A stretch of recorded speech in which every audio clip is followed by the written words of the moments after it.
Courses corruption, the scandal around allegations of COVID-19 procurement corruption, the PPE contracts that ended up going to people related to ANC leaders. The Secretary-General, you're a member of the ANC, is saying that he sees nothing wrong with relatives of ANC leaders doing business with the state. Two of his sons got contracts in the Free State. Today, the Umkhonto we Sizwe Military Veterans Association said it believed the NEC of the ANC was not strong enough on corruption, also defending former President Jacob Zuma and Ace Magashule. Jeremy Cronin is a former Deputy General Secretary in the South African Communist Party, of course also a Deputy Minister in the government, former NEC member of the ANC. Mr. Cronin, good afternoon to you and thank you for your time.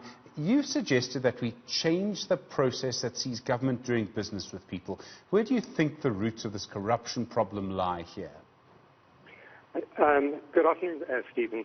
I think the root of the corruption is complex. It's not one single thing. But in an article which I wrote in Daily Maverick, I was suggesting that beyond the understandable public outcry around sort of ethical behavior and insistence within the ANC, for instance, that ANC members should read through the eye of the needle for the 50th time, no doubt, and as well as the concern around a very weakened criminal justice system, particularly during the Zuma administration. I think that there are other causes, other vectors down which the corruption is running, and I was trying to point out a couple of them. One of the things I was saying is that the 1994 democratic breakthrough in South Africa occurred at an unfortunate time, I believe, at a time when neoliberalism was very triumphalist. And I think a lot of strategic assumptions, policy assumptions, institutional assumptions got embedded as a result of the heavy influence of neoliberalism. And one of those was that, the state shouldn't row, was one of the favorite phrases that they said. We should steer but not row. And I think that unless, as I said in the article, unless you have some public interest oars in the water itself, very quickly you find that you can't steer. The idea was that you should privatize public utilities, or at the very least turn them into what we now call them, state-owned enterprises that should be turning a profit, operating much like private sector entities. And so on. So a set of assumptions like that, which then turned the state, or a considerable amount of the state, not into a doing state so much as a procuring state. Now, obviously, any state, even a fairly large welfare state back in the 1950s or 60s, will have to contract and tender for certain procurements. But what we've done is, and we're not alone in South Africa, but what we've done is we've turned the state into procuring all kinds of things, which historically, were done, including in the apartheid state, were done from within the state itself. And I think then that coupled then with the assumption and big debate that we had back in the late 90s, the assumption that we could create a standalone black capitalist class that would behave patriotically, and which would then also be the good interface between the steering state on the one hand and the private sector on the other. I think that there was a big illusion, unfortunately. One understands why there was a cry for why should the capitalist class in South Africa be overwhelmingly white and black, overwhelmingly white and male. But South Africa in the mid-1990s and through the 90s wasn't South Korea of 1960, for instance, when a military regime basically unleashed the animal spirits, but under tight military discipline, animal spirits of an emerging South Korean capitalist class, and carried through some remarkable transformation. So I think those are some of the illusions, I believe, strategic assumptions, illusions, and so on, that have then played into created vectors down which all of these terrible procurement scandals that we're seeing, whether it goes back to the arms deal, all the way into the current terrible examples of PPE corruption in the procurement. So maybe to sum it up, Mr. Cronin, I mean, what you're suggesting is the state needs to have more capacity. I'm slightly shocked to see a member of the South African Communist Party calling for a bigger state. Well, not necessarily a bigger state, but a more effective state. So I think there's a general agreement that we need a more capacitated state. And I think that's a big issue. But, what do we mean by capacity? So if you go, still today, okay, what's quite interesting, which I discovered when I was once a deputy minister in transport, is that South Africa still holds a number of locomotive patents, which apparently are still, cutting-edge global patents in terms of various locomotive-related things. And that goes back to how the old Transnet, which was called the South African Railways and Harbours, behaved. It was a public utility.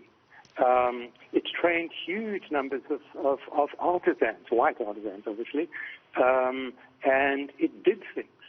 But increasingly what we've done is we've turned Transnet, for instance, into a procuring state-owned enterprise. The same with Eskom, the same with, PRASA and so forth. So I don't necessarily want a big state, but what I do want is a state that has the capacity to act effectively in the public interest. When I was more recently deputy minister in public works, for instance, what I noticed is that there were numbers of excellent typically young black graduates who were engineers or architects or quantity surveyors, but they weren't doing engineering or quantity surveying. What they were doing is, at best, and often they weren't even asked to do that, they were helping with tendering for procurement. And so, what we've got often then is, in some respects, we probably have too large a state, but it's the wrong kind of personnel within the state. I remember Saki Makazoma once saying back in the 1990s, what we need to do is send the senior personnel of the state to study MBAs. Now, I've got nothing against people studying MBAs, and it might be a useful thing for some of the senior deputy director generals and so on to have MBAs. But the notion is that it's simply about financial management. The state is about a financial management and about procuring and so on, rather than about also doing things actively in the public interest. And I think that's one of the vectors that has opened the way for the corruption that we're seeing. Which is not to say, Yeah, sorry, Mr. Cronin, there's a lot you've given us to ponder there, sort of important things. I do need to say, though, this, in a way, is all embroiled in politics. I mean, if you've got the Diko family or the Magashule family or the Mokonyane family benefiting from the current system, and members of those families have their arms, their fingers, their hands on the levers of power, it's unlikely they're going to, change the system, are they? No, exactly. So, I mean, a big struggle against, that's why I fully support them, the huge strengthening of the criminal justice system, the strict enforcement. I see that, for instance, my former colleague in the NEC of the ANC, Jules Nechatenji, has said, basically we need to do, an audit of all the membership of the ANC, a lifestyle audit, almost start again. And I think there's a lot to, whether it's possible or not, I don't know, but certainly very drastic measures of that kind. And that then relates to another factor which I didn't mention in the Daily Maverick article, which is another important factor, and that is, the sheer cost, not just here in South Africa, of electoral politics. I was struck when Nomvulo Mokonyane was giving problematic evidence in the Zondo Commission. I think it was evidence, but anyway, she was talking into the Zondo Commission, and she was trying to explain her relationship to the Watsons and Bosasa. And he was saying, no, they were very generous beneficiaries to the ANC, and I was the treasury, I think she was, in Gauteng at the ANC. And, that was the nature of the relationship. Now, elections in South Africa, I think it was the same Nomvula who, after the previous election, said that the ANC had spent R1 billion on its election efforts. We don't know what the DA spent. But even inside of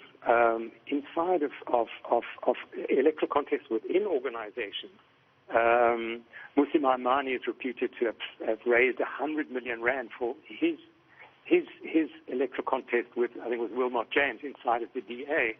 Cyril Ramaphosa is reputed to have raised 50 million for his electoral campaign against basically the Zuma ticket. Thank heavens he raised the money and from my perspective and won the election. But there's something seriously problematic, and obviously that becomes another vector through which people raise money ostensibly for the organization, whether it's the DA or the EFF or the ANC, maybe pocket some of it, but it becomes a huge vector for which problematic corruption can occur as well. So it's another thing. And of course, we're not alone. I mean, I think it's a massive problem in the US. It's problems elsewhere as well.